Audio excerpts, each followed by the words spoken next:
Hi, I'm Kaylee, and these are the books that I read in June. I had an amazing reading month in June, and I'll tell you why. I stopped looking at my phone so much and spent more time reading. I just decided, you know what? I just can't keep staring at my phone for hours. I would rather be reading. And it's amazing how if you just make it a priority, you really do get a lot of reading done. Before we dive into all the statistics of what I read, I'm going to reach back here to our Booktuber Shoutout book, and we'll shout out somebody randomly. Today's shout out goes to Katie's Book Nook. I'll leave a link to their channel in the description. Be sure to go over and subscribe to them. And please do subscribe to this channel if you haven't already, and give this video a thumbs up, and follow me over on Instagram and Goodreads and Storygraph and all the places. In the month of June, I read 62 books. I'm not even kidding you. However, 28 of those were children's picture books. And so really, if you take out the picture books, then I read 34 books, but that is still pretty good. So of those 62 books, 5 of them were classics, 4 were nonfiction. I read 3 YA fantasy, 7 middle grade, 3 children's books, 10 children's nonfiction books, and 28 picture books. And also 2 activity sticker books that I reviewed online, but I mean, does that count as reading when it's a sticker book? I don't know. I counted it because I took the time to write a review, so I think it counts. As always, we are going to start with the classics. I got all excited about finishing up the Little House on the Prairie series in June, and I just read all the rest of them. I read Little Town on the Prairie, These Happy Golden Years, and then the last book, The First 4 Years. I've really enjoyed rereading the Little House books this time around. I've read them dozens of times since I was a kid, and every time I seem to find something new. So this time was really lovely, and I did a whole separate video all about my thoughts, very in-depth thoughts about every book in the series. So I will link that video in the description. Be sure to go over and watch that if you want to hear more about Little House. But reading Little House got me excited about rereading other childhood favorites, and so I picked up 8 Cousins by Louisa May Alcott. And right now, I'm actually in the middle of reading the sequel to 8 Cousins, Rose in Bloom. If you liked Little Women, then you will definitely like 8 Cousins. It has that same kind of wholesome charm that all of Alcott's writing has. In 8 Cousins, Rose has a new guardian, her Uncle Alec.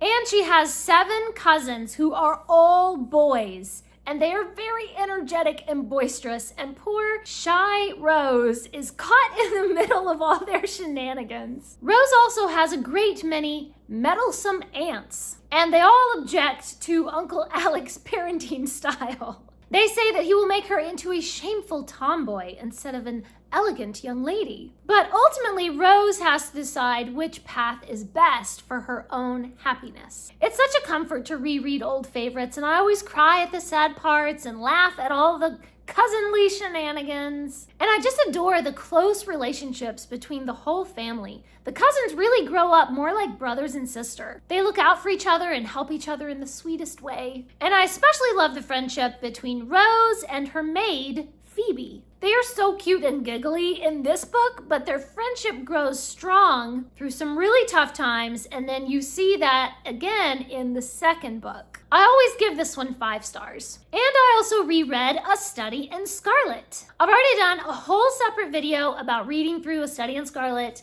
and it's one of my favorite Sherlock Holmes, but it's a little bit ridiculous. The plot structure is kind of crazy.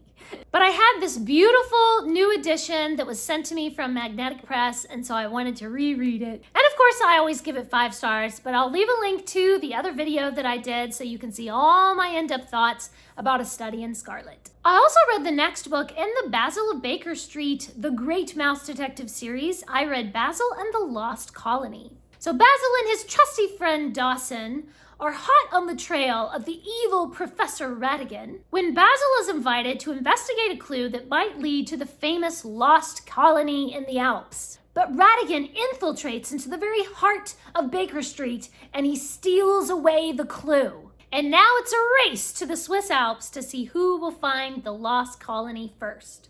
I just love these books so much. I'm a huge fan of the Great Mouse Detective cartoon. So of course, when I discovered that it was a book series, I just had to read them all. So I only read one every once in a while. I'm kind of spreading them out so that I can spread out the enjoyment. But I gave this one 4 stars. I just super love this series. Then I've been reading a whole bunch of Rick Riordan. In May, I started reading the Kane Chronicles, and then I finished it up in June. So I read Throne of Fire and The Serpent's Shadow. In these books, Sadie and Carter have been recruiting Egyptian magicians to their cause to restore balance between the Egyptian gods. However, there are people in the House of Life group of magicians who are determined to stop them. But Sadie and Carter believe that the only way to restore balance is to restore the old sun god, Ra. So they go on a dangerous quest to try to wake him. I just love this fun adventure series. Sadie is full of spunk and sass, and Carter is very serious. So, although they're total opposites, they make a really good team. There are lots of fun quips and friendly insults between them because they are brother and sister. But they're also a very strong family unit. I really love books about siblings, and seeing that sibling dynamic was probably the best part of this whole series. And I enjoyed the adventurous plot and learning all about the ancient Egyptian legends of the gods and everything. Then in The Serpent's Shadow, Sadie and Carter have to fight off the evil serpent god, Apophis. They've gathered many allies around them, but their enemies are still very powerful. There's only one way to stop Apophis from rising and destroying the world. They must discover an ancient spell that was hidden by a magician centuries ago. So they actually find the ghost of that magician, but he's insane and murderous and sure to betray them. But you know, it's just another day for the Kane siblings fighting off monsters and ghosts. I really enjoyed the writing style in this whole series because it bounces back and forth between the POV of Carter and then Sadie as they narrate the story. Normally, I do not like multiple POVs, but Rick Riordan is really that one author that can pull it off because it's so well delineated. We have a chapter from Sadie and a chapter from Carter, and their voices are so unique that it really works well. I gave the whole series 4 stars, loved it so much. And then I went on to read the Kane Chronicles Survival Guide. So this book gives details and backstory on the Egyptian gods in the Kane Chronicles and backstories on some of the characters. It includes some real Egyptian history and information about Egyptian artifacts and mummification. And it tells you about some of the spells that the Kanes use in their magic. But it really ended up being a waste of time to read this because you don't learn anything new that you didn't already know from the regular books. The artwork is so ugly.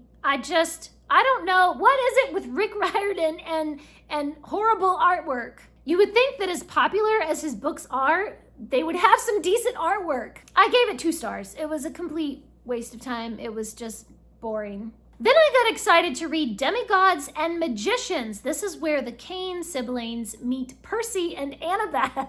This is broken up into 3 different stories. So for the first story, Carter and Percy meet because they're both hunting down the same crocodile monster. They aren't quite sure what to make of each other because they both have their own very different brand of magic, their own ways of fighting. But one thing is for sure, they cannot defeat this monster on their own. They will have to team up and learn to work together. Then in the second story, Sadie Kane and Annabeth Chase meet up. They weren't looking for trouble. They were just minding their own business until a 3-headed monster shows up. Annabeth thinks that someone must be awakening the old gods and trying to blend Egyptian and Greek magic. Now, of course, Sadie just wants to hunt down the monster and immediately attack, but Annabeth wants to take some time to analyze the situation. But if they want to survive, they're gonna have to learn to work together. And then in the third story, they all meet up and team up together to fight off the bad guys. I really loved this mashup of my favorite characters from 2 favorite series. It was really fun to see both these sets of characters being thrown into a completely new situation. They're trying to make sense of the other person's style of magic, and this is just not blending together. It's completely the opposite of what they usually battle against. But of course, they're still courageous and resourceful, Annabeth especially is able to think on her feet, and she can see solutions within the chaos. The adventure is fun, the plot is really interesting, and of course the writing is full of comedy and witty remarks that we love from Rick Riordan. I gave this one 4 stars. Another middle grade that I read was Falcon, Quinn, and the Black Mirror. So Falcon, Quinn, and the 2 neighbor kids board the school bus one morning and are whisked away to an academy for monsters. And there they are told that they need to discover their monster natures. Max finds out that he's actually a Sasquatch, and Megan appears to be some sort of elemental. But no one is sure what Falcon might be. The teachers and the nursing staff do a bunch of tests on him, but nobody can figure out what sort of monster he is supposed to be. All around him, the other kids are turning into vampires and zombies and werewolves, and Falcon just doesn't fit in. I really liked Falcon's character. He has a complex personality as he's trying to figure out where he fits in this world. He just doesn't seem to belong anywhere, and I think we all feel like that as teenagers, where we just don't belong in any group. The writing is really excellent, the plot was enjoyable. If you like monsters and horror tropes, then I think you would like this one, but it never gets too scary or too gross. And there's a lot of comedy that keeps it lighthearted. I enjoyed reading this, but I just kind of wish it was a standalone. It does end on the cliffhanger, but I just don't feel like I care about it enough to read the 2nd and 3rd books in the trilogy. But I still gave it 4 stars. I read The Golden Goblet by Eloise Jarvis McGraw. This is about a young boy growing up in ancient Egypt, and his only wish is to be a goldsmith like his father was before him. But his half-brother refuses to apprentice him to a goldsmith. He begins to suspect that his half-brother must be involved in some kind of thievery, but he has no proof until he finds a golden goblet hidden away. I really love the interesting setting in the ancient city of Thebes. We learn about the social traditions and the religious beliefs at the time. The plot is adventurous and mysterious as he begins to investigate his half-brother's evil plans. However, the plot did drag kind of slow in the middle. I was glad when the action picked up again at the end. Overall, it's a good book with an interesting setting, some great characters. I gave it 3.5 stars. I also read The Hunting of the Last Dragon. Jude is the only survivor when a dragon attacks his village. Wandering and devastated, he gets a job with a traveling troupe. They have a captive Chinese girl, Jing Wei, and Jude is charged with her care. The two strike up a friendship, and they escape together. And Jing Wei encourages Jude to make a plan to hunt down the dragon who killed his parents. But Jude is a coward until he has no choice but to face the dragon. So in this world, dragons are not sentient beings who can talk. They are just animals who happen to breathe fire and fly. The dragons don't have any special magical abilities or anything. They're just average predators. The main focus of this story is Jude's internal journey as he's grieving for his family and overcoming his fears. His relationship with Jing Wei is central to his character development because she's the one inspiring him and pushing him to get past his fears. The actual part of the adventure of hunting the dragon takes up comparatively little time in the plot. So plot-driven readers who are expecting a lot of dragon might be a little bit disappointed. But character-driven readers like myself will appreciate the character arc and the development for the characters. The Dragon Hunt is mainly a vehicle to push our characters forward. I loved this book. I stayed up past midnight reading it. I thoroughly enjoyed it. I gave it 4.5 stars. I finished the second book in the Gilded duology, Cursed, by Marissa Meyer. I liked the narrator that did the audiobook, but there were some things in the plot and in the characters that kind of annoyed me or just didn't grab my attention. But in this second book, Serilda and Gild are both trapped in the Earl King's castle. Serilda is forced into a sham marriage with the Earl King so that he can claim her child as his own. Gild and Serilda are working together to try to free themselves from the curse that they are under and defeat the evil Earl King. So this second book is just as ghoulish and grim as the first book. Every side character dies, but in the second book, just about everybody is already dead, so there's not really many people left for him to kill at this point. But the Earl King manages to keep things horrific by torturing their ghosts. So, yes. There's also a big battle with the Earl King's troops against these magical creatures, and there's a lot of gruesome deaths in there as well. It was just way too violent for me. There is some good character development. In the first book, Gilded is just this mischievous prince. He's playing pranks on the Earl King. But in the second book, he really finds something worth fighting for. He becomes much more serious. He's ready to protect his family and sacrifice his own life. He cares more about others than he does about himself. And Serilda is full of fears and doubts in the beginning, but then she begins to gain more and more courage through the story. The middle of this book does get really, really slow. By the time I got to the ending, I was just ready to be done. And I barely even could appreciate the clever ending because I was just like, yeah, okay, we're done. All right, fine. So I gave this 3 stars. I don't know. I guess I love Marissa Meyer's other books, and so I came into it with these conceptions that it was going to be like the Lunar Chronicles, and it is not like the Lunar Chronicles. And so then it just wasn't for me.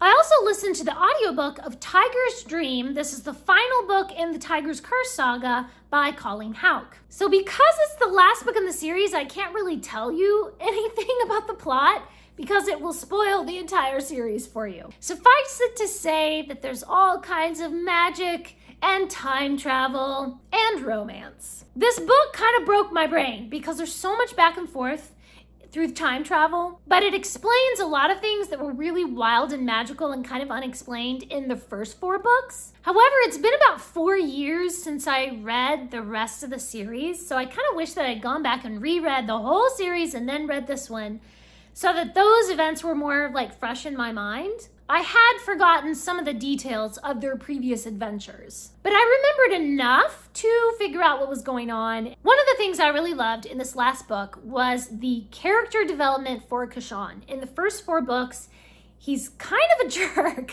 He's just very selfish and immature, and in this book, he really develops into a man. He gets a lot more serious about the weight of his decisions. And he's a lot less selfish. He's ready to sacrifice anything in order to protect the people he loves. He is kind of still an adorable idiot sometimes.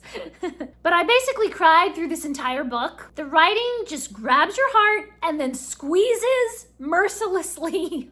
And then it makes you laugh right in the middle of your heartache. So I still have a massive book hangover from reading this, and I know I'll still be thinking about this book for weeks to come. I gave this book 4 stars. The rest of the books in this video are books that I received from the publisher or author in exchange for a free and honest review.